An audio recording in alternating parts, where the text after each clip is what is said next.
SSP operation قاضی علی رضا کی زیر صدارت اہم اجلاس جرائم کے خلاف کریک ڈاؤن اور محرم الحرام سیکیورٹی مزید موثر بنانے کی ہدایات۔ اسلام آباد خرم راجپوت SSP آپریشن اسلام آباد قاضی علی رضا کی زیر صدارت ایک اہم اجلاس منعقد ہوا، جس میں جرائم کی روک تھام، عوامی سہولیات اور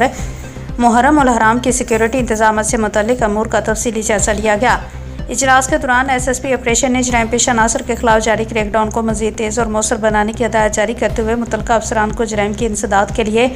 بھرپور اقدامات یقینی بنانے کا حکم دیا۔ انہوں نے کہا کہ شہریوں کی جان و مال کا تحفظ اسلام آباد پولیس کی اولین ترجیح ہے اور اس ضمن میں کسی قسم کی غفلت برداشت نہیں کی جائے گی۔ قاضی علی رضا نے تمام پولیس اسٹیشنز میں شہریوں کو بہترین اور بروقت خدمات کی فراہمی پر زور دیتے ہوئے کہا کہ عوام دوست پالیسنگ کے فروغ اور شہریوں کی شکایت کے فوری ازالے کو یقینی بنایا جائے۔ اجلاس میں محرم الحرام کے دوران امن و امان کے قیام کے لیے سیکیورٹی انتظامات کا بھی جائزہ لیا گیا ہے۔ SSP آپریشن نے امام بارگاہوں کی انتظامیہ، علماء کرام، مذہبی رہنما و تاجر برادری کے ساتھ رابطوں کو مزید مضبوط اور